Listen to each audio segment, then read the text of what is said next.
Vous écoutez Europe 1, il est 9h34, le journal des médias avec Thomas Joubert. Bonjour Thomas. Bonjour, à la une ce matin, TF1 prépare un jeu avec des épreuves spectaculaires. Un conflit entre la Voix du Nord et Marine Le Pen après la une du quotidien hier. Et puis un ancien homme politique va faire une apparition dans Fais pas ci, fais pas ça. Et on commence avec cette information exclusive. TF1 prépare un nouveau jeu spectaculaire. Oui, TF1 vient d'acheter les droits d'un nouveau format de jeu intitulé Ninja Warrior. Dans ce jeu créé au Japon en 97 et déjà diffusé dans de nombreux pays, notamment aux États-Unis, les concurrents doivent réaliser un parcours d'obstacles géants avec des épreuves spectaculaires, donc de plus en plus difficiles au fil de la compétition. Par exemple, traverser un pont suspendu à double palier ou escalader à main nue un mur lisse de 6 mètres de haut. Attention, toute chute est éliminatoire. Les participants devront donc faire preuve de rapidité, de force physique, d'endurance. Ninja Warrior sera produit par TF1 Productions, sans doute pour une diffusion en prime time. Et puis cette polémique qui se poursuit sur la une du quotidien La Voix du Nord. À quelques jours du premier tour des régionales, le quotidien a fait sa une hier avec ce titre: Pourquoi une victoire du FN nous inquiète.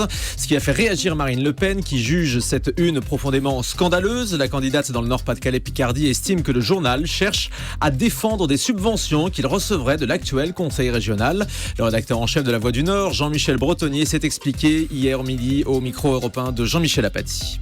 Nous ne sommes pas des acteurs politiques, nous faisons, un travail de journaliste. Donc nous informons, nous expliquons. Moi, ce que je voudrais dire par rapport aux subventions, le groupe Voix du Nord ne reçoit aucune subvention directe du conseil régional. WEO est une chaîne de télévision dont nous avons 35% des parts. Et il se trouve qu'il y a effectivement des coproductions qui n'a strictement rien à voir avec des subventions directes. Et je rappellerai qu'en 2002, nous avions déjà pris parti lors de l'affrontement Chirac-Le Pen. Et WEO n'existait pas. Donc l'argument tombe. Et La Voix du Nord remet ça ce matin avec une nouvelle une sur Marine Le Pen. Marine Le Pen et le Front National ne sont pas ce qu'ils disent. Autre information exclusive, l'ancien chef du service météo de France 2, Philippe Verdier, attaque France Télé au Prud'homme. Philippe Verdier a été licencié après la parution de son livre controversé sur le climat. France Télé lui reproche de s'être servi de sa fonction à France 2 pour la promotion de son ouvrage et qu'il a outrepassé son devoir de réserve. Philippe Verdier estime lui qu'il s'agit d'un licenciement abusif. Il attaque donc la chaîne au Prud'homme.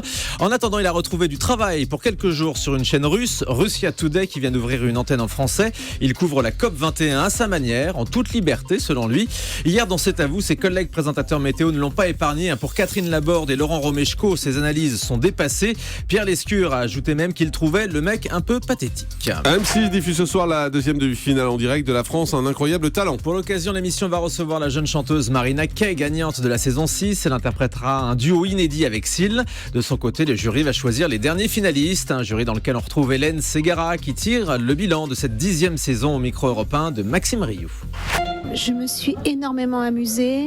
Je trouve qu'on a exactement ce que je recherchais, c'est-à-dire un melting pot d'émotions comme ça, où on passe du rire aux larmes, on passe de l'incongru.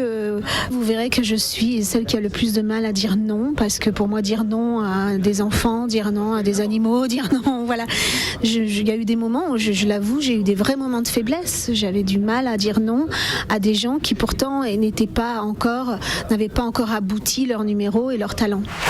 La série Fais pas ci, fais pas ça recrute Daniel Cohn-Bendit. L'ancien député européen que vous entendez chaque matin sur Europe 1 va faire une apparition dans un épisode de la saison 8. Daniel Cohn-Bendit va tenir son propre rôle. Il donnera notamment quelques conseils au personnage de Renaud Lepic qui va lancer une grève au sein de son entreprise.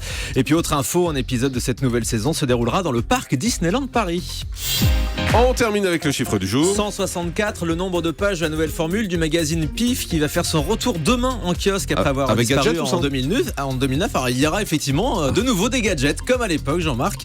Pour le premier numéro, il s'agit de graines de sapin à planter. Ah oui, ça tombe bien. Sapin de Noël, effectivement. Et puis il y aura tous les héros de l'époque, Pif le chien, Rahan, Placide et Museau, toute notre enfance. Effectivement.